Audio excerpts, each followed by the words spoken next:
Untuk diberikan ke teman-teman media, standar baru seperti apa yang ingin dicapai oleh film Siksa Kubur dalam industri perfilman Indonesia? Silakan. Assalamualaikum warahmatullahi wabarakatuh. Selamat sore teman-teman media. Terima kasih atas kehadirannya di sore yang agak mendung ini. Standar apa yang mau kita capai? Yang jelas kita di Kamensi Pictures, setiap kita akan memulai sebuah film baru, kita pasti selalu ingin membuat yang lebih baik daripada yang pernah kita buat sebelumnya. Seperti teman-teman yang bisa lihat, film Siksa Kubur ini didukung oleh talenta-talenta terbaik di tanah air yang luar biasa, lintas generasi, dari segala generasi ada di sini. Dan mereka semua ini juga telah memberikan dedikasinya, mencurahkan pikirannya, kerja kerasnya untuk bisa berproses bersama di film Siksa Kubur. Kita juga pada saat mengerjakan film ini, kita juga memberikan kita tidak mau membuat film ini dengan terburu-buru. Semua proses selalu kita berikan waktu yang cukup untuk menghasilkan film yang baik. Dan seperti yang tadi sudah dibilang, film Siksa Kubur adalah film horor religi, di mana kita mau mencoba membuat sebuah film horor yang tidak hanya dipenuhi dengan jump scare, tapi juga memiliki arti, memiliki kesan dan makna yang lebih dalam lagi, baik untuk kita sebagai pembuatnya, juga tentunya kepada untuk para penonton nantinya sih. Ya, itu dia Mbak Tia. Terima kasih. Kita nanti ngobrol lagi dengan pertanyaan dari teman-teman media. Kita ke Bang Joko Anwar. Bang Joko menarik karena selalu menantang diri untuk terus melakukan eksplorasi di karya-karya terbarunya Bang Joko. Kali ini lewat Siksa Kubur mengeksplorasi horor religi seperti yang tadi Mbak Tia buat sampaikan. Gagasan seperti apa Bang Joko yang diajukan ke penonton dan apa eksplorasi horor baru yang akan ditemukan oleh seorang Joko Anwar di dalam film ini? Silakan. Ini adalah film ke-10 saya sebagai sutradara dan saya sudah bekerja di filmmaker sebagai pekerja film sejak 19 tahun yang lalu. 19 tahun lalu bukan waktu yang singkat. Setelah 19 tahun bereksplorasi dan tak habis-habisnya belajar dan juga mendengarkan kritikan, masukan dari para penonton, karena untuk penontonlah kita membuat film. Saya dan teman-teman ingin membuat sebuah film yang tadi sudah disinggung oleh Mbak Tia, bahwa ingin membuat film yang lebih punya makna gitu. Jadi secara film mungkin tetap enak untuk diikuti, tapi ketika keluar bioskop ada yang dibawa dan bisa tinggal lama di dalam hati gitu. Yes, Bang Joko, bagaimana menerjemahkan konsep Siksa Kubur ini Bang? Yang abstrak dan religius ke dalam visual film yang nyata sehingga bisa relate ke seluruh penonton nantinya Bang. Pertama tentunya kita ingin ceritanya yang paling kuat ya. Film setelah belajar lama banyak bikin film, masukan dari penonton selalu yang paling penting adalah cerita, yang penting adalah karakter. Sehingga ketika kita mempersiapkan film ini dari mulai sejak penulisan skenario sampai kita mengadakan workshop dengan para pemain, workshop dengan kru, kita tujuannya adalah bagaimana supaya ceritanya kuat, karakternya kuat gitu, bukan sekedar jedar-jedor gitu ya. Dan bagaimana kita membuat film yang sangat tema religi sangat kental sekali, tentunya harus sesuai dengan ajaran agama gitu. Jadi kita mencoba untuk membuat sesuatu yang secara ajaran agama benar. Ini tantangan tersendiri karena kita ingin ceritanya relate tapi juga berisi muatan sesuai yang kita pelajari, karena sejak kecil saya lahir sebagai muslim, dari kecil sudah mendengar tentang Siksa Kubur, belajar tentang Siksa Kubur, jadi semuanya harus benar gitu secara. Terakhir Bang Joko, sebelum kita ke yang lain, deretan dari cast yang sangat luar biasa sudah hadir bersama dengan kita juga. Ini gimana Bang Joko proses yang sangat screening yang ketatnya seperti apa yang bisa di-share ke teman-teman media, dan terutama juga memilih Faradina Mufti menjadi pemeran utama di dalam film Siksa Kubur ini? Silakan. Pemilihan pemain adalah bagian yang sangat menantang karena kita kepingin semua karakter dihidupkan dengan kuat sekali, dan ini saya dan Tia betul-betul setiap hari tidak pernah berhenti berterima kasih bahwa para aktor-aktor yang luar biasa ini, baik yang sudah lama berkecimpung di dunia film ataupun yang baru, mereka betul-betul adalah saya bisa bilang talenta-talenta terbaik, bukan cuman karena skill mereka yang luar biasa, tapi mereka secara manusia juga adalah manusia-manusia yang sangat hebat gitu. Mereka sangat humble, mereka betul-betul adalah manusia yang tidak pernah berhenti belajar dan bekerja membuat film Sisa Kubur. Kalau kita ngomongin film yang ada muatan religinya, kalau tidak diisi dengan orang-orang yang percaya, kayaknya akan sulit. Sehingga kita sangat bersyukur mereka ingin bergabung di kita. Yes, terima kasih Bang Joko Anwar untuk jawabannya. Nanti kita balik lagi dengan pertanyaan dari teman-teman media. Kita ke Mas Agi Narotama. Mas Agi ini juga menarik. Mas Agi sudah menjadi partner Bang Joko sejak dalam pembuatan film sudah lama, mulai dari Kala sampai beberapa judul horor tadi juga bersama Bang Joko Anwar. Ini bagaimana untuk di Siksa Kubur musikal background yang diberikan kepada penonton? Mas Agi silakan. Terima kasih sebelumnya. Benar untuk film ini musiknya sangat berbeda dengan film-film saya dengan Bang Joko Anwar sebelum-sebelumnya. Di sini kita sifatnya lebih banyak kolaborasi. Jadi musik tidak berdiri sendiri, musik itu bekerja sama dengan tim sound design dari Jakarta, dari Bangkok. Jadi kita benar-benar sama-sama meleburkan ide dan masukan-masukan dari Abang untuk kita jadikan sesuatu yang secara telinga selain menghibur juga sesuatu yang berbeda dari yang tidak pernah kita dengar. Jadi akan banyak pendekatan untuk penonton nanti bisa merasakan juga yang ada di depan layar. Siap. Terima kasih Mas Agi. Sekarang kita akan berkenalan dengan jajaran cast karena ini untuk pertama kalinya juga jajaran cast bertemu dengan teman-teman media.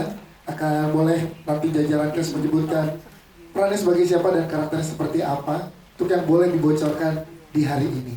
Kita mulai dari sebelah kiri belakang Mbak Mian Tiara. Silakan Mbak Mian. Halo, selamat sore teman-teman media.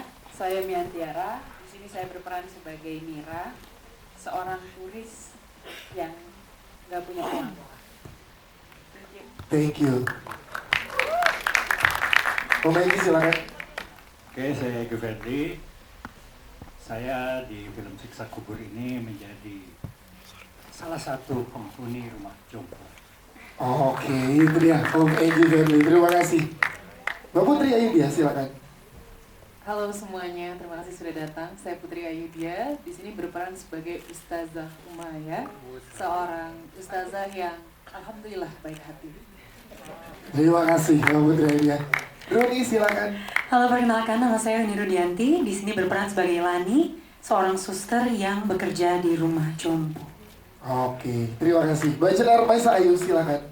Halo, saya Jenar Maisa Ayu. Di sini saya berperan sebagai Inayah, seorang anak yang selalu pergi ke panti jompo untuk mencari apa yang diinginkannya. Terima kasih Mbak Jenar. Tony Merle silakan. Boleh berdiri Mas? Ya. Halo, saya Tony Merle. Saya di sini sebagai turis, orang yang baik yang terpaksa melakukan kejahatan. Terima kasih Mas Tony. Selanjutnya Ramadan Al Rashid silakan. Halo, nama saya Ramadan Al Rashid. Saya di sini sebagai orang baik-baik. Terima kasih. Kita ke Muzaki dulu. Muzaki silakan Muzaki. Halo semuanya, saya Muzaki Ramdan. Saya berperan sebagai Adil, kakak yang tidak bisa menjaga adiknya.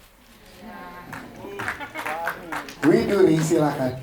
Halo teman-teman media, nama aku Widuri Putri, berperan sebagai Sita, yang anak yang hidupnya berubah karena kejadian yang menimpa keluarganya. Terima kasih. Om Selamat Raharjo, kami persilahkan. Saya pasien terlama di rumah sakit. Nama saya Wahyu. Rumah jompo ya.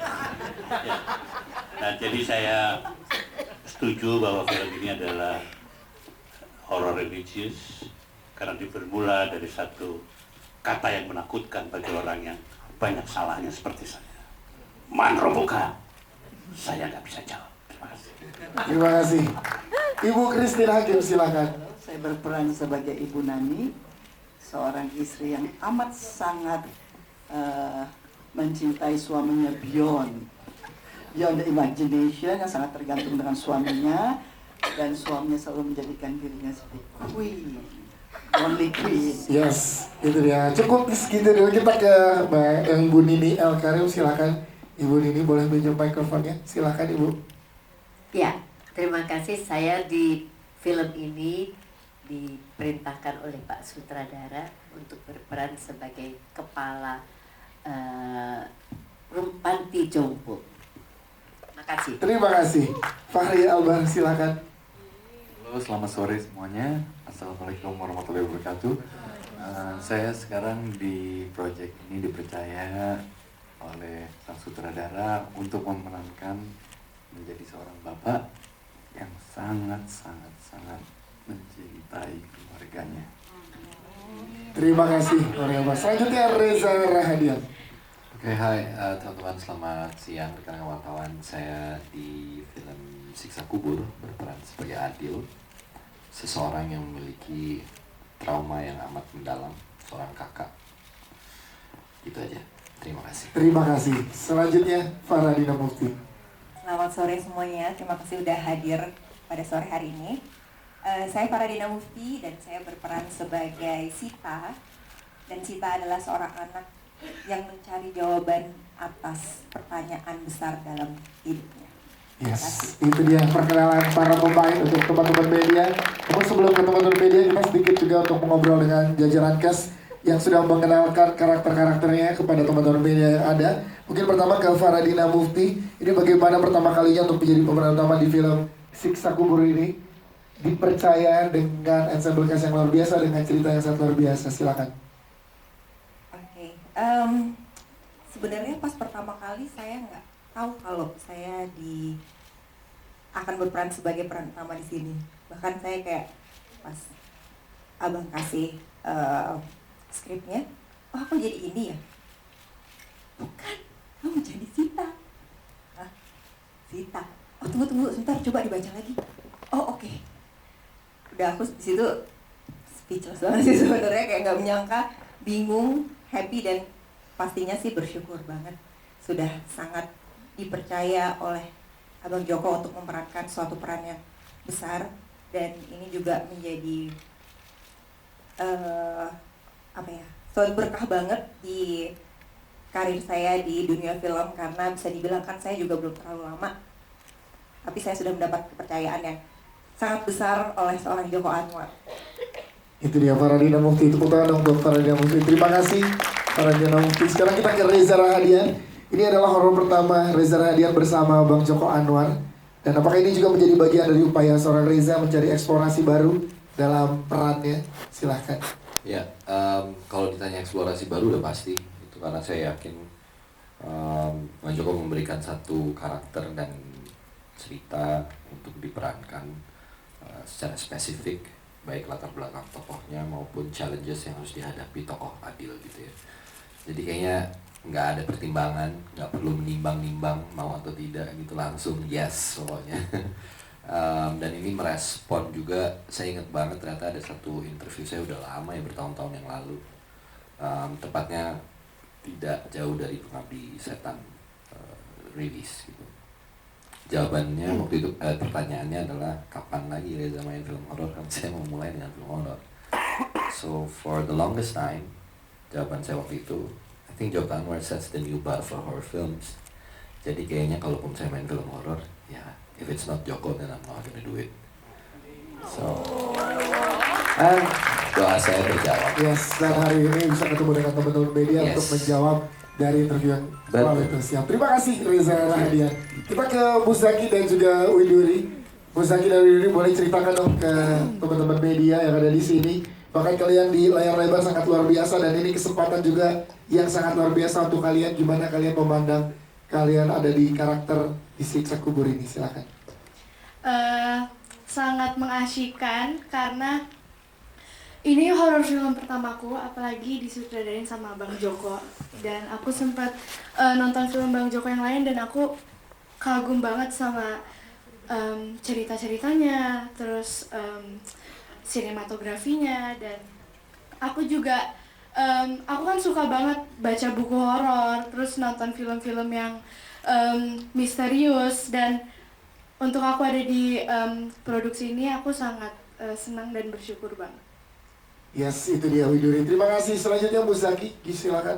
Aku nggak bisa banyak ngomong, aku seneng banget, aku bersyukur banget. Speechless aku. Deg-degan banget. Dia untuk Muzaki bersama dengan Widuri bukan proyek pertama bersama kan? Itu gimana kalian untuk mendalami karakter masing-masing di sini?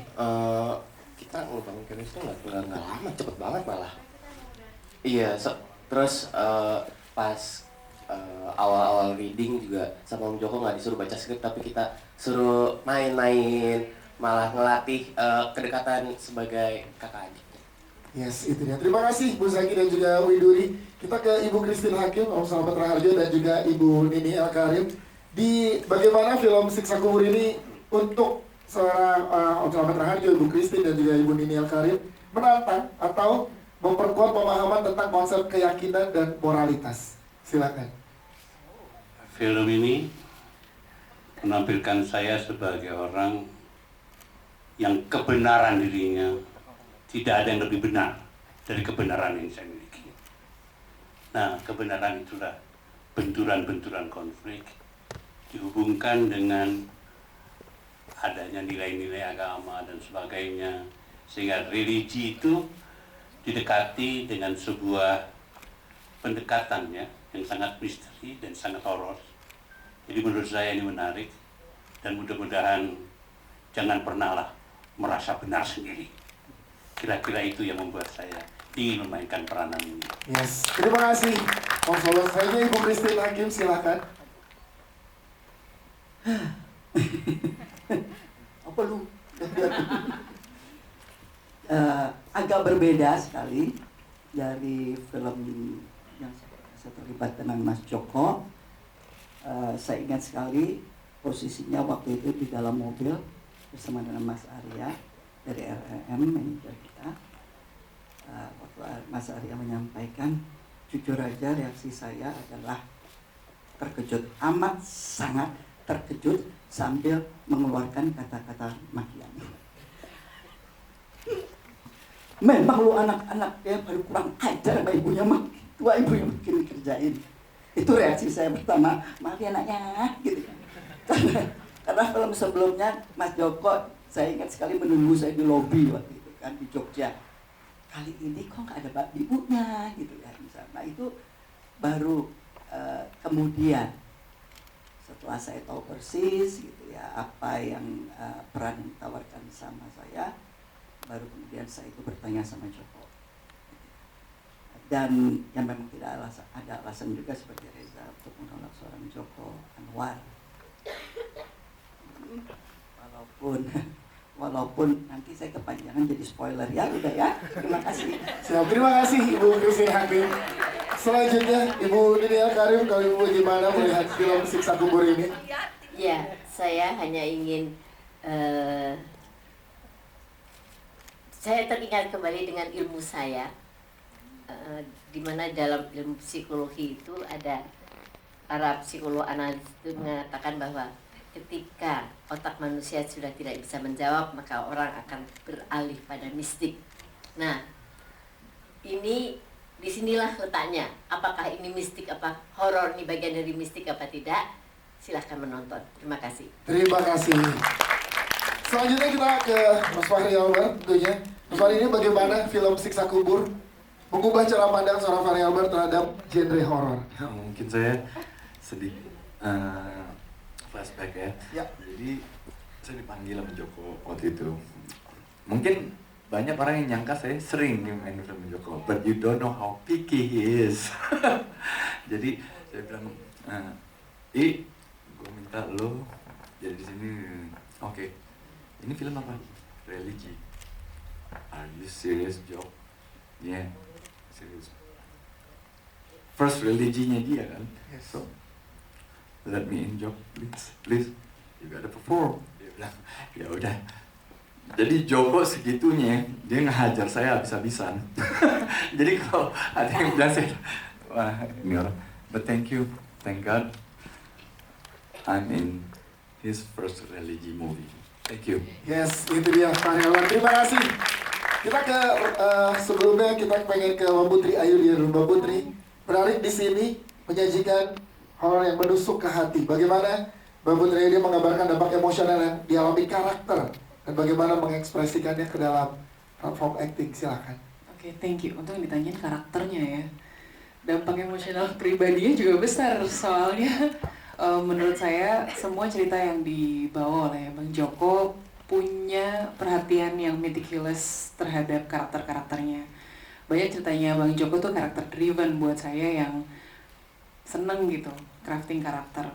Dan di sini buat saya highlightnya adalah saya jadi berpikir banyak banget tentang perbedaan antara baik, benar, dan bijaksana. Yes, itu dia. Terima kasih Mbak Putri Ayudya. Selanjutnya kita ke Runi Rudianti dan juga Mbak Jenar Maisa Ayu. Dari kalian berdua ada arahan khusus gak untuk karakter masing-masing dari sutradara? Silahkan. Yang lebih tua dulu. Berproses sama Abang untuk karakter Lani itu luar biasa banget. Karena ruang diskusinya sangat panjang dan diberikan ruang juga untuk memberikan saya juga sebagai Runi untuk memberikan pandangan-pandangan saya. Jadi proses reading dengan karakter, ada meeting khusus gitu one on one atau two on one untuk bahas karakter sedetail-detailnya. Jadi kalau pertanyaannya arahan lebih ke diskusi sebenarnya gitu. Bagaimana pandangan Runi terhadap Lani, bagaimana Lani menurut pandangan Abang, dan dicampur gitu ya dengan situasi di apa yang dialami Lani di cerita. Jadi sangat amat bersyukur bisa mendapatkan kesempatan untuk bisa mengeksplorasi Lani sih bersama Abang Joko. Siap. Terima kasih Runi Rudianti. Saya Mbak Jenar, silakan. Pendalaman karakter sama Joko Anwar ini sih gila. Bukan luar biasa lagi, tapi gila luar biasanya. Karena selain skrip, datang juga karakter dengan background 3 lembar. Yang itu bisa dijadiin satu film lagi. Gila. Dan dia melakukan itu untuk semua karakternya. Kalau saya sebagai penulis, saya tidak punya energi untuk itu. Bikin satu skrip aja udah capek bos ya. Ini semua karakternya dia buat seperti itu. Mau yang minor maupun yang tidak, itu semuanya dilakukan. Jadi gila sih. Saya rasa setiap pemain pada akhirnya jadi bisa merasakan luggage yang bisa dibawa itu sebagai karakter. Kami semua udah tahu kami ini dulu punya bebannya apa, pengalaman batin kami itu apa. Jadi terus terang ini baru pertama kali sebagai aktor saya mengalami hal seperti ini. Jadi terima kasih ya Jok, nanti aku pakai ya kalau punya energi untuk melakukannya as a director. Thank you Jok. Terima kasih Mbak Jenar Maisa Ayu. Selanjutnya kita ke Kamian Tiara dan juga Om Egy Family ada di pojok sebelah kiri. Kita pengen tanya juga, setelah menjalani proses panjang di proses produksi film Siksa Kubur, ada hal yang menarik yang mungkin bisa di-share ke teman-teman media di sini yang didapatkan dari interaksi selama proses produksi dari seorang Om Egy dan juga Kamian Tiara seperti apa? Silakan. Oke, terima kasih Dias. Interaksi selalu menarik. Ini bukan proyek saya pertama kali dengan Joko Anwar, tapi pengalamannya selalu baru dan perasaannya selalu rindu main di taman bermain. Jadi ketika diminta Joko untuk join lagi di proyek ini, saya langsung terima. Dan ya karena interaksi dan energi selama kami berproses dari awal sampai selesai syuting itu selalu memberikan pelajaran sih buat saya. Makanya kalau dikasih kesempatan dan kepercayaan, buat saya selalu menyenangkan, dan it's more than that gitu. Selalu ada yang dibawa pulang dan bisa jadi pegangan untuk bikin karya selanjutnya. Especially buat saya pribadi. So thank you Jok. You inspired me. Thank you Kamian Tiara. Om Egy silakan. Saya kira semuanya sudah terwakili ya, kesan-kesan dari teman-teman. Ya buat saya ini setiap dapat peran dari Mas Joko kayak dapat kado gitu. Apalagi karakter-karakternya sangat berbeda. Nah, di sini juga saya mendapatkan peran yang berbeda dari film-film sebelumnya. Mudah-mudahan apa yang diharapkan sama Mas Joko yang diberikan kepada saya, membuat saya bagian dari ensemble pemain yang menunjang gitu. Siap, terima kasih Om Edi Feli. Terakhir kita ke Mas Tony Merle dan juga Ramadan Al Rashid, kita juga pengen tanya tergabung dalam satu ensemble cast yang juga sangat luar biasa di film Siksa Kubur ini. Gimana Om Tony Merle dan juga Mas Ramadan memandangnya di project yang sangat luar biasa ini? Silakan. Hampir sama sih sama yang udah dibicarakan semuanya.